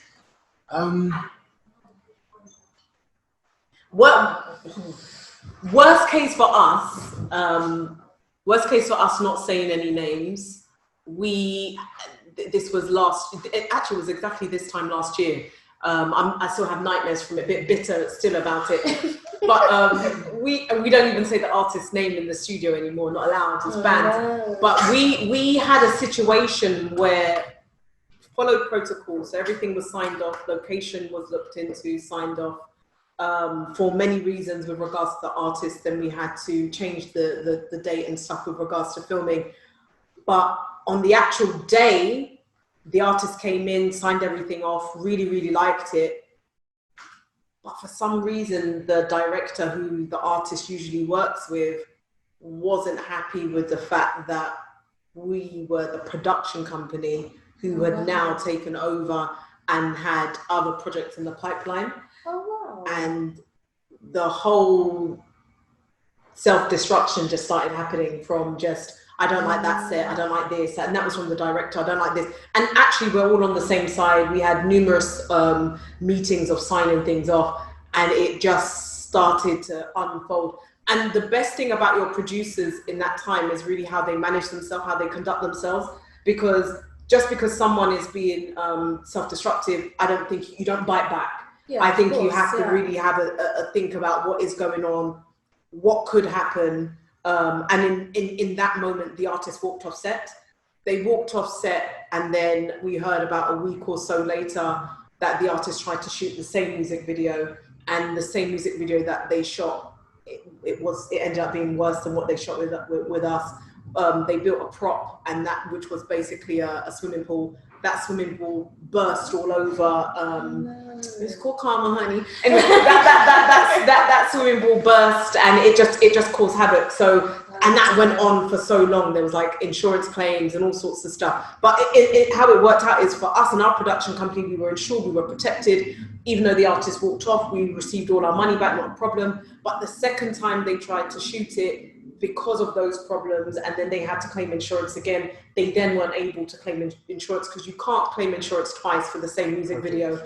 And then they tried to shoot it a third time, and then the third time, I mean, it's been a year now, that music video hasn't come out. So they've actually got another music video out. I won't, just to touch upon that, I won't mention any artists, but indecisive clients. Yeah. I just need my time respected. That's all it is. Like, and this is, like, in this field, a lot of decisions are made as early as possible, and some clients may not be able to see past a certain stage in the process, which is why it's your job sometimes as a director to try and, if they don't have the information, educate your client to a certain degree, because once you put the team together and you know everybody's moving forward, it's like, okay, I want this, but what if we change this at last minute? Well, the cost ramifications of this is this, and the time ramification is that. So, and you signed off with it. So I don't know why we're going. And another thing as well, which is, I've put it in my protocol now anyway. So if I'm dealing with any artists or any managers, I'll ask them before I've even taken any money from them, before I've even written a treatment, who has creative control or a creative opinion respectively, because they need to be in this meeting. Yeah, absolutely. So what I don't like is I've already finished the edit and the client, the artist loves it, and he's sent it to his cousins and sisters, brothers, and he said, or maybe this scene could be a little bit better if you did this. But if you were there on the day, or if you saw the way the artist was behaving or the time we had, there was no time to even do that. And then you may not even captured that. That might not have even been captured, and because they respect that opinion so highly, it's just wiped the whole judgment of your original video, and it makes it void. So anyone who has a respective opinion, they need to be in my initial meeting before we even move forward, because that back and forth, again, I put it in my fees anyway. After I've sent you, and I'll give you a respectable time frame for revisions. But if you come back to me 2 weeks later after I've signed off and given you all the deliverables saying, what if we can change scene 2, scene, that's another fee. I'm finished this project. Absolutely. I've shot how many videos since.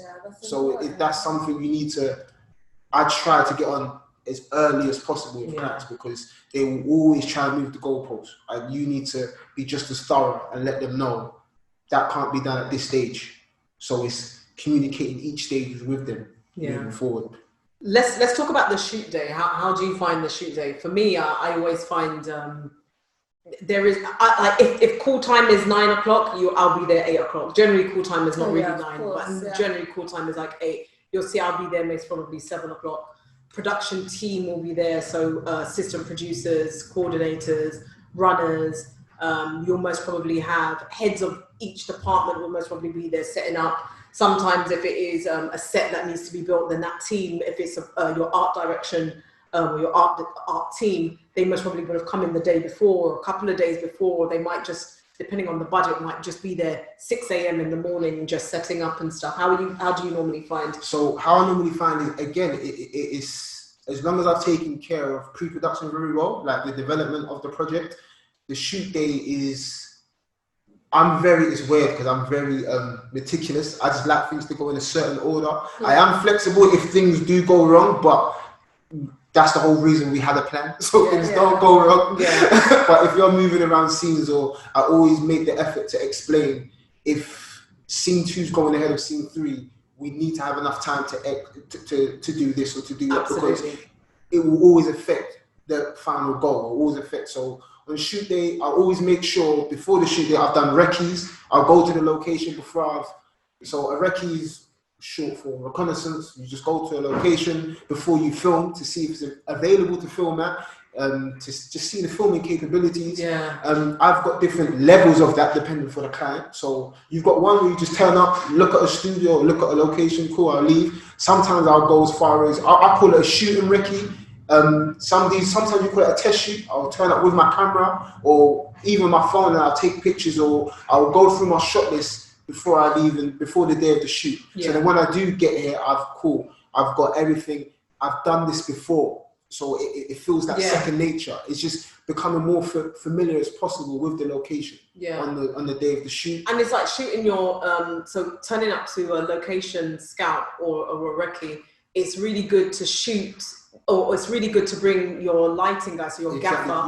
It's really good to bring your director. Anybody who is going to need to affect that space before you get there on the day, because it is like a test run. So you can actually take photos on that day as the director or as the DOP. You could take photos in a way that you're going to shoot. So actually you kind of show them realistically what your storyboard will look like. Because often when you put a storyboard together, it's just something it's your imagination, isn't it? It's not really something that exists yet. So when you go and see the location or you've got everything put together, then now what you're doing is you're bringing everything to life. So then it will start making sense. Oh, so you're going to shoot this way, this direction, this angle. Oh, that's what you mean by overhead. And then we go, a rough idea absolutely. Of what's going on. And then I would say it goes back to your agreement again, because then it shows you can fulfill whatever it is in your agreement.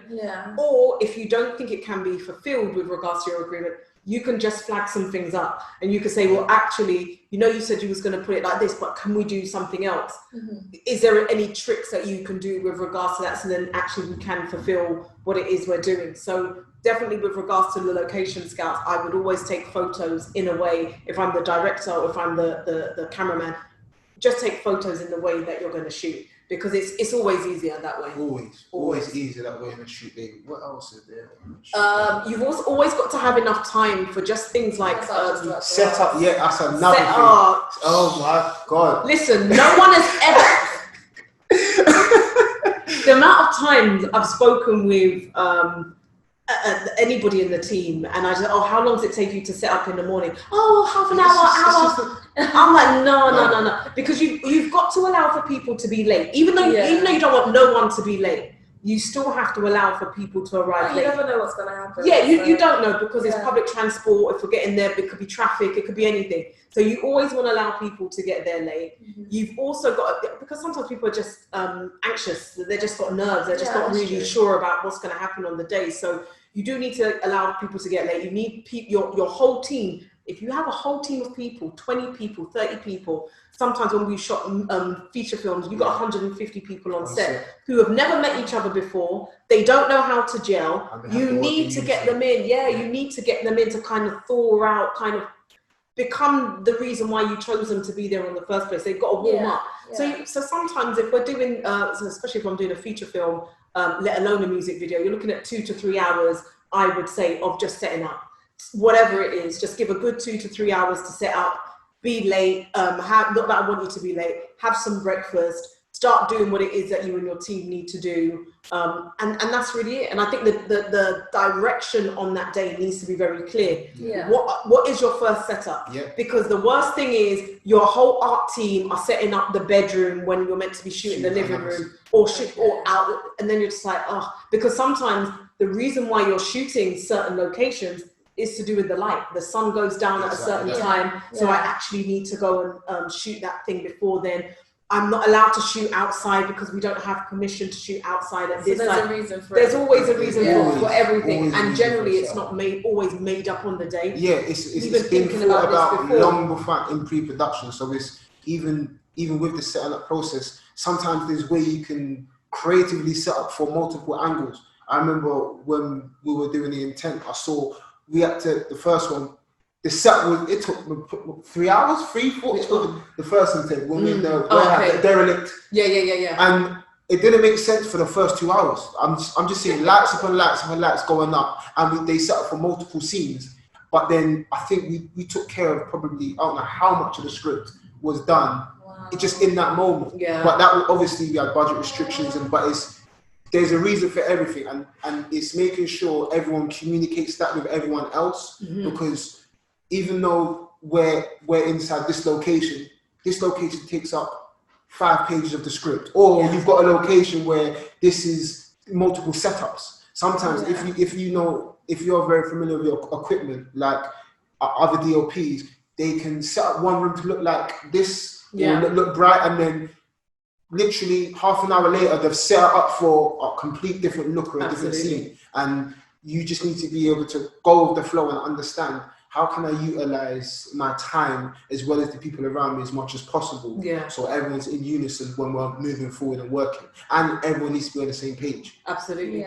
And remember, on the shoot day, this is something you've been planning for so long. So you do have to also enjoy yourself as well. As much as you want to have, things to run smoothly and stuff, but you still need to enjoy yourself. I'm not saying within reason, it's still something that you wanted to do. It's still, there should still be a very good atmosphere on set. Like that's something that's just as important as anything else, because you still need to get the right performance out of people. If you're directing somebody, you still need to be able to direct them properly. We have another workshop on directing later on in the year, so definitely join us for that. But with regards to all of those things, create a really good atmosphere. Everybody from the runner to the extra to the director to the client, they should all be respected for their roles, because what they're all doing is they're easing that tension off of you to make sure things run smooth. You may even find you're doubling up on roles just because you don't have the budget, but everybody on that set is just as important as the other person. And I think that's something that, when I see it on set, when someone treats a runner in a certain way, I just feel like there's no need to do that. There isn't a need. And I think that type of culture is something that needs to come out of the industry, because if that runner then goes, then there's so many things that just come out of sync. And if everything is out of sync, then your whole production... And it has a knock-on effect. It definitely has a knock-on effect when people don't work in unison. It really does. Absolutely. Post-production. The edit. So my journey was kind of funny. When I first started shooting, I just wanted to be a video editor. And funnily enough, when I first started, it's hard to become a video editor if you haven't got any material to show people. So I was just telling people, I was offering my services for free. I was doing it, no one gave me anything. And then I bought a camera and then I became a sole-shooting director. But it's in that process, I had to learn post-production because the first DSLR I bought, it recorded in 1080p but 20 frames per second. That doesn't exist. It doesn't. You have to convert all your work before you're able to edit, and that's when I sold the camera and got a better DSLR. But it's understanding the post production before you even pick up the camera. So this is why I'll ask what editing style do you want to see? What type of pace are you going for? What do you have any? Sometimes if it's not a music video, sometimes then you will want to understand what's the music I'm going to put under the score. If it isn't the music, do you know what I mean? Because it sets the tone. The score tells the tone of the whole music. So with the editing process, when I realized, cool, I've set up the camera. How come this doesn't look like no Blockbuster? Or how come it doesn't? And then I had to teach myself composition. So that's camera work and how things look on screen, or the camera angles and like the 3 stages of composition. Then I had to teach myself color theory. Like the color grade is complete. That's a whole nother. It's still video editing, post production, but that is a colorist. It doesn't do what an editor does. Sometimes someone will double up. It's the same person, but these are complete different job roles. There's multiple roles in post production that you're not even aware of. DIT, on the day of your shoot, someone's saving the footage and putting it away safely for the editor and backing everything up. These are so many things that need to be taken. Did you have any DIT issues? Oh my Listen, it's crazy. Did you have any DIT issues? I've had a major DIT issue in my career, which I thought was going to kill me. Any particular films? Oh my God. Oh, your goodness. Listen, nah, man. Okay, you was working on a feature film. I was working in a feature film. Yeah, we'll start there. And I was in charge of DIT. I had one drive and I lost the material.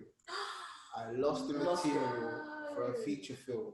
And this really set everything back. This is not even it's a mad moment. It's mad. It is mad. It is crucial. It is crazy. It can. But then you learn later on down that this has been tattooed in my brain ever since. 2 backups and a shuttle. That is it. In every budget, I don't care whether you pay it or not, 2 backups and a shuttle. Absolutely. So whenever you're in your putting down your budget and your breakdown, once you've got the material, depending on how big or small that project is, I have the material, 2 backups, one with you or the client, and a shuttle drive that's on the day where while the camera's filming the material, it goes on the drive and back and forth from whoever the cameraman is, if the memory cards aren't big enough, or depending on what camera you're filming on. But always have a backup. Because once you lose, especially in my case with the feature film, that material, luckily the DOP backed up a majority, but we still lost days. Expensive days were gone. And then that goes back into your insurance. The question that was, I think it was Art who asked that question at the beginning, that goes back to your insurance, because there's so many things you think, I've got this, it's fine. That can never go wrong. It goes wrong and that becomes your biggest test, and that becomes, it actually strengthens you as well. When things go wrong on set, it actually strengthens you and prepares you for each production. And I think in this case, what ended up happening was the production ended up going on hold for a little while, and then the investments that came in thereafter actually benefited the production, and it changed it, and it became a really good production. So it ended up being a blessing in the end, but such a big lesson to learn with that. So cutting corners isn't really. You take shortcuts, you get cut short. I'll put that there from the jump. Take shortcuts, you get cut short. Always. There's some things, even though the production might not have money, you still need cash flow. Things just need to be paid for. And it's not even a question. It's not even if the client isn't willing to take care of the bare minimum, leave that job alone. It's dangerous. Leave it alone. It's dangerous. Leave it alone. Better safe than sorry. Absolutely. And another thing to remember is also, I'm just throwing it in there, is understanding the time it takes everybody to do stuff. So your editor, you know, just because you give your editor footage on the first day, it doesn't mean they're editing on the first day. The first day they're syncing sound, they're going through the footage to be able to understand. They're actually downloading the footage, and that's going to take hours. So sometimes it's the next day or day 3 that they've had your footage, that they're actually going to start cutting the footage and telling a story. Okay. So you do need to, for me, that becomes my break, because I'm so on it, pre-production, all of that kind of stuff, production day, then I hand everything over and I've got at least a day to just kind of like doing all my paperwork and starting getting everything else together, whilst I know the editor is doing his thing or the graphics designer is doing their thing. I just see that bit as a little break for me. I sometimes just hand over to the director still, but you have 2 days while that editor is doing. Very important. Give them that time. Every editor has a different editing style, and with myself, if I haven't filmed the material myself, again, that's another job that people will overlook. On the feature film sets, you've got continuity, and you've got not DRT, you've got AC. And while someone's filming, someone's ticking through the material saying, this is a good take, this is a bad take, good take, bad take. This information is given to the editor so they can get through the stuff faster. But again, that's another fee on the day of production. With post-production, with myself now, if I haven't shot a music video, again, like the other day I received a music video that I didn't edit. It wasn't even a bad music video, but they just didn't like the edit. They prefer my editing style. I needed 2 to 3 days to familiarize myself with the material. Absolutely. And I watched every single clip, labeled every single clip before I even put anything in the timeline. Absolutely. And then once I'm familiar with the material, I know what works best here. I know I can do an experimental color grade here. I know I can add this style, and I've got enough time to do VFX here if need be, if it calls for that. There's so many ways once you know the material. And again, as well, when I'm editing stuff that I haven't shot, I ask for maybe too much. And some clients are taken back. I ask for the treatment, even though I'm not the director. I ask for the casting crew. If I need to contact them with anything, I ask. There's times I ask to score. Do I have the mastered music? A lot of the time, you might not even have the finalized track, and I don't even like to take on projects if I don't have that, because you're not serious. You're not serious enough to get that done. Don't get me wrong, there's always tweaking, but another project I had a while back, one of the instrumentals was sold. So I was given a brand new instrumental to work with, and I've already set a certain tone of editing to what I've already worked. It's undone all my work. So always try as best as possible to receive mastered music. Make sure you've got stuff locked in before you receive anything, so you know you can do your job effectively. Because if those things aren't given to you, well, it's just gonna long out the process. I guess we've spoken a little bit about edit. Deliverables. So delivery day.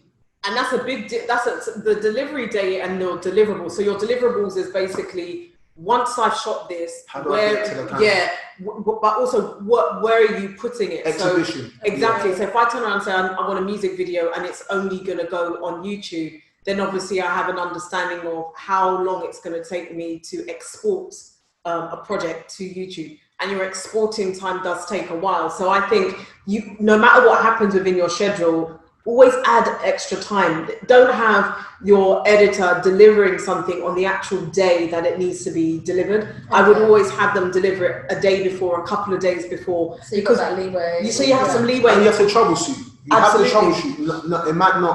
You might upload something, and the processing time, even though it's already uploaded, is twice as long as the uploading time, because you filmed in 4K or higher than 4K material, and you want to preserve the quality. All of these things do play a part. And another thing as well is your marketing. Some people say, yo, I need a trailer for this and that. And that's all good and well. If you've agreed upon that earlier on in the process, you'll be happy to do so. But again, that is a whole different department. That's now marketing. Whereas you'll be surprised that the individual who cuts a feature film in the feature film isn't the person who cuts the trailer. A whole different department. You go to a separate company to make trailers for your feature film. And the way music videos are going, people are hiring promo, like there's people who specialize in just promo assets and social media marketing packs, and they will just make social media marketing packs of the content you give them. Yeah. So that needs to be of the highest quality possible. It can't be a ripped video because they're going to create multiple assets. A video for Twitter, Instagram, it's going to be different ratio and sizes. All of these specs need to be agreed upon, because as much as we're just thinking social media, your exhibition might not just be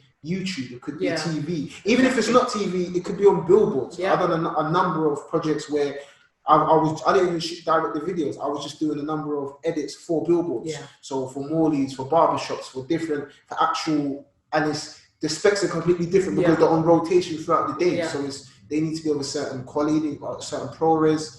All of these stuff you need to know in advance. And it also goes back to how you actually shoot on the day. Exactly. So your deliverables, if your deliverable is just going to be, it's just going to be social media, then you can get away with not shooting 4K because it's just a little square on your mobile. So everything's impacted. Yeah, exactly. But then if your deliverable is going to be a billboard or it's going to be cinema. So we've done a lot for cinema.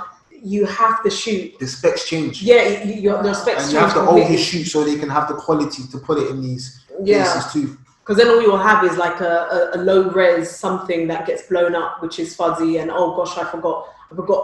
I've done that before with my own projects, but mainly with photography stuff. Like when I've shot something and then oh my gosh, I didn't flip the button to shoot on raw footage, and actually it's just like a high res quality. And then all of a sudden you might want to blow it up, but actually you can't blow it up. That's so nothing with it. I filmed the fashion show during uni, and the photographer kept on asking me. Luckily, my camera was inside camera raw and JPEG, but he asked me to change the DPI. I didn't understand what that is. That's dots per inch. So even though I'm sending over a normal picture that opens up in your email, opens up in your phone. When you blow that up and put that in a magazine or it's a dot. It's just what crazy. Nothing shows up on the screen. It will just be a tiny, small little dot, and because you haven't changed the dots per inch, you can't blow it up. It can't be put in a magazine. It can't be. So those are very important. So there's so many things that you have to ask up front. Where is this going? Because if you don't shoot in intended for where it's going, you're just going like as much as you've done your job, it doesn't mean anything. Use it. I also think one of the most important things when you're producing or directing is just to ask a lot of questions. And I think when you're starting out as a filmmaker, you almost think you're coming into the industry and you should know everything. You should have researched everybody's job, every single role, every single incident that could happen. But it's not. People want you to ask questions. The gaffer wants you to be specific. In fact, the gaffer, the guy who's your lighting, he knows different film references, and he wants to bring out all his tools and stuff, and start showing off with what it is he has.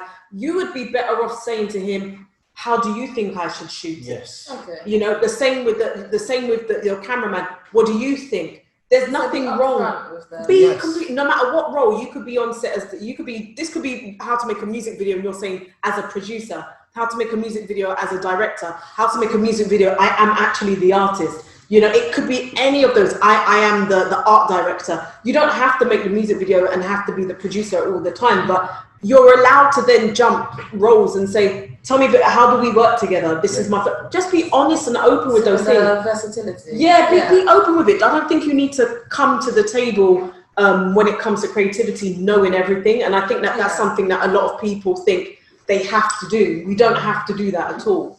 That is insane. I believe you got some questions in the chat. Yes, we do. A couple of people asked, can I shadow you? How many people?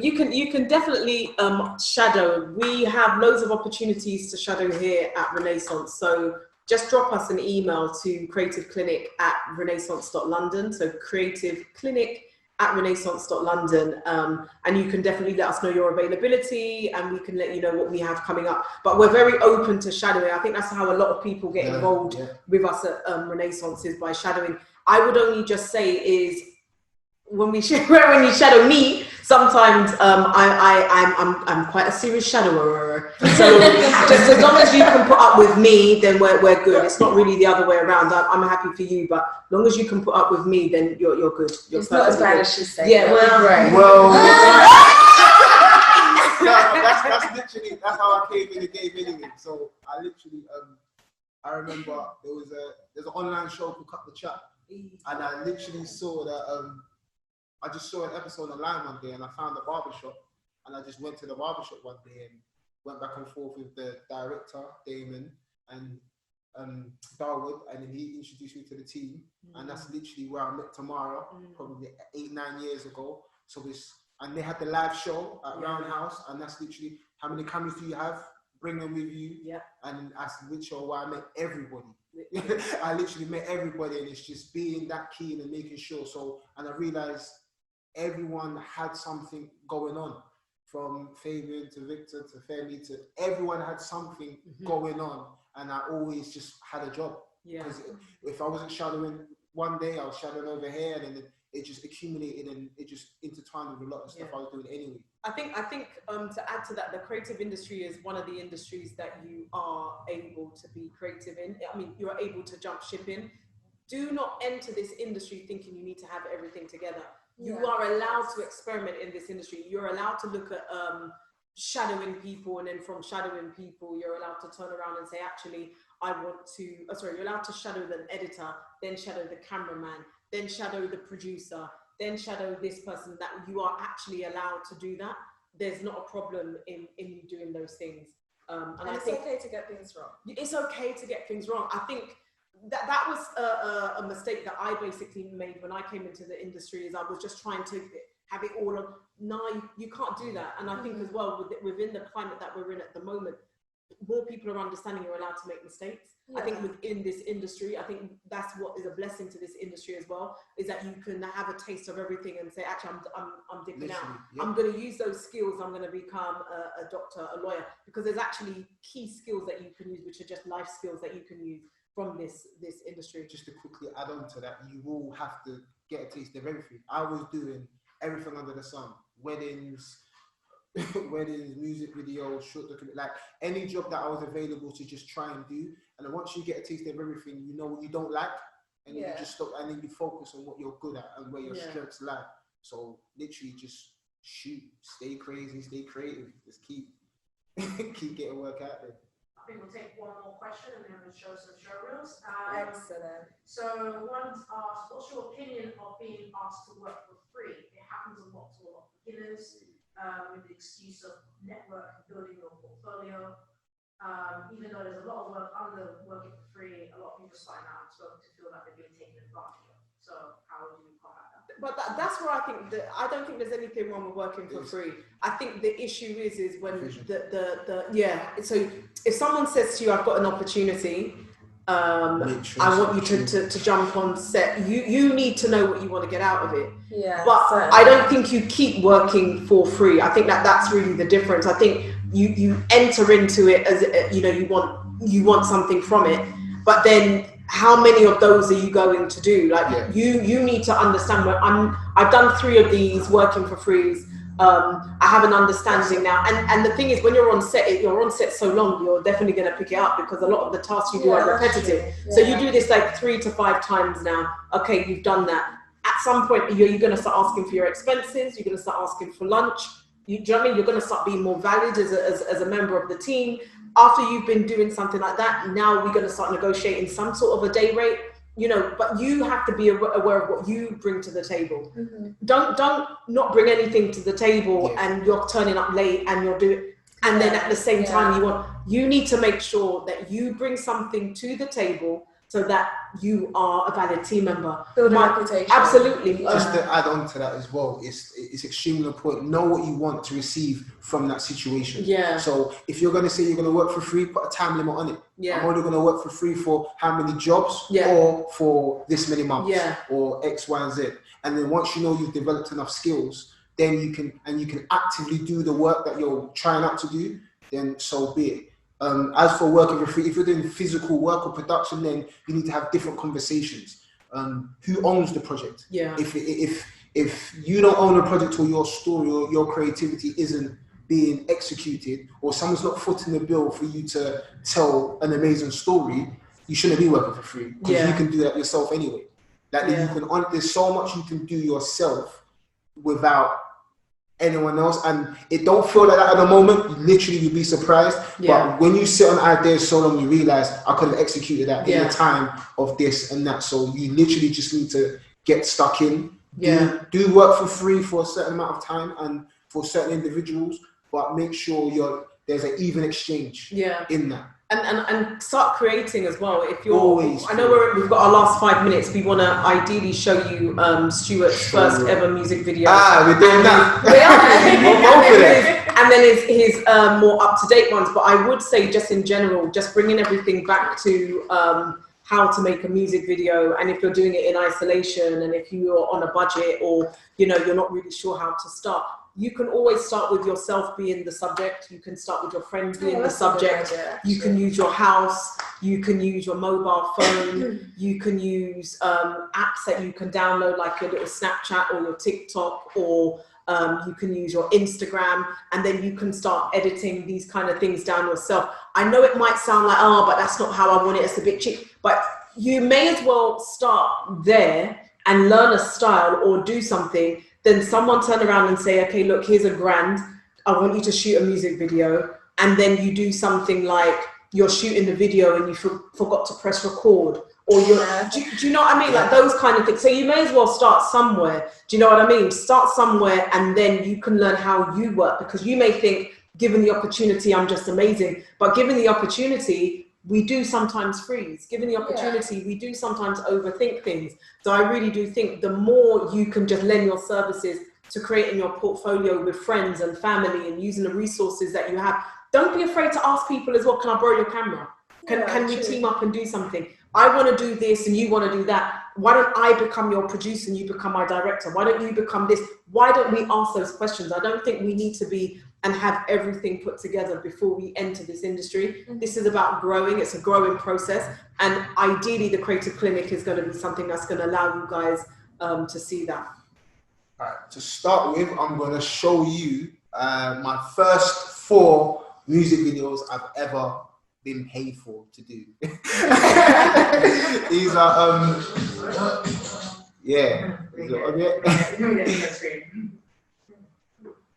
But yeah, these videos are probably 8 years ago, 12 or so. But these are my first ever music videos. Literally, one was done after the other, and then I'll show you some current stuff. Look, I'm rolling in the game split, reminiscing about the times I should have ended this. All this money in my hands. Definitely looks like a first.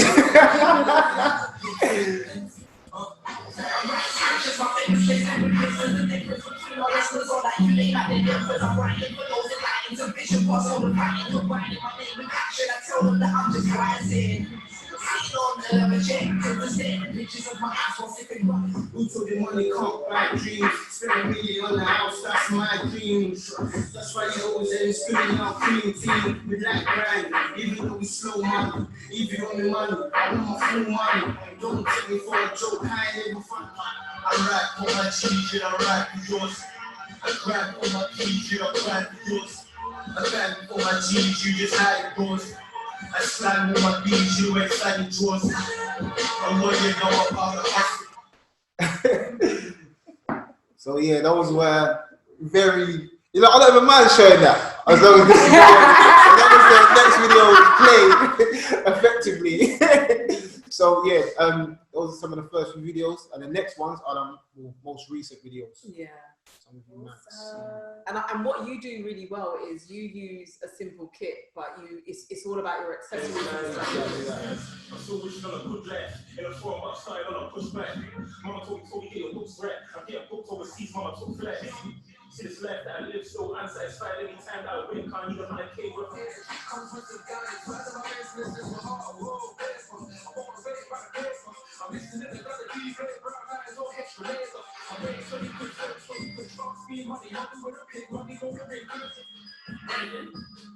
I've been in this flat like 2 times, but I'm back 3rd time because it wasn't accepted.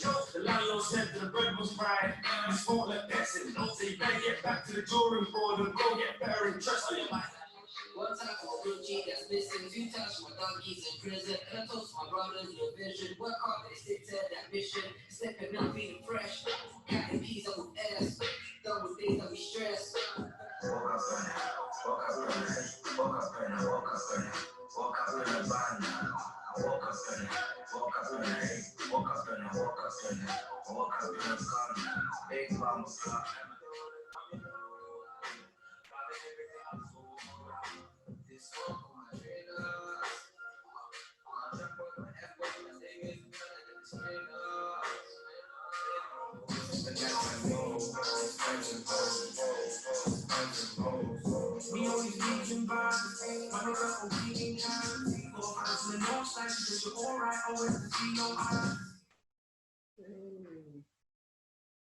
Yeah, those are some of the most recent videos.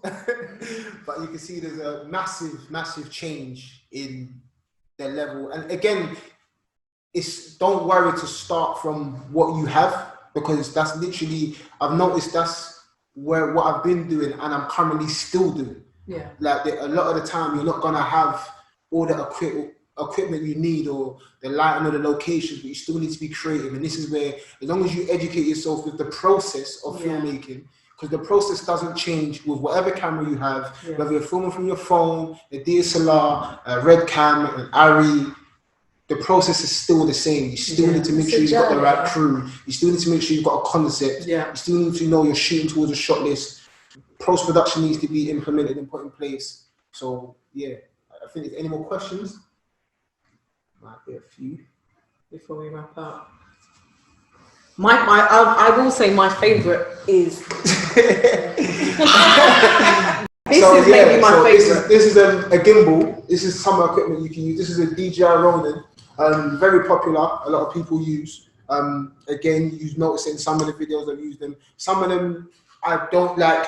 You can a drone as well. There's so many things you've got access to. You can use. You can rent a Fat Llama.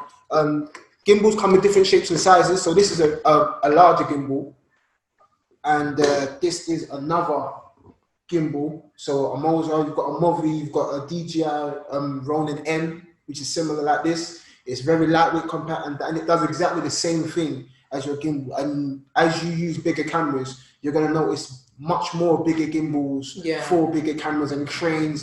But this is what, again, which is very important. As long as you've got a shot list, you can effectively do the same things depending on how you use your equipment. And the lenses and the lenses as well. So it's like even with this gimbal here, like I've been on a ladder. I've literally climbed the ladder, holding my gimbal slowly and gone up and down, and it's the same shot as using a crane. So you have to be very creative in what you have versus the shot you want to receive. I remember, it sounds so crazy, one of my earlier music videos, I didn't own a slider at the time, and I put my DSLR on a book on an ironing board, and I was just literally pulling this back and forth just to get that smooth motion while the artist was performing. And it was none the wiser. Everyone thought, it sounds so crazy, everyone thought I owned the equipment I had before I had it. Because they saw the shots already in those videos. But it's a journey. It's a journey. It's a journey. It really, really is. Thank you so much to everybody who has joined us today for our first Creative Clinic session. Just to recap, today we spoke to Talk2Dan, Stuart Braide, and Tamara Barton-Campbell. Please join us next week, Monday, for our photography session with Kia Fullerton. Thank you so much, guys. Woo! Bye.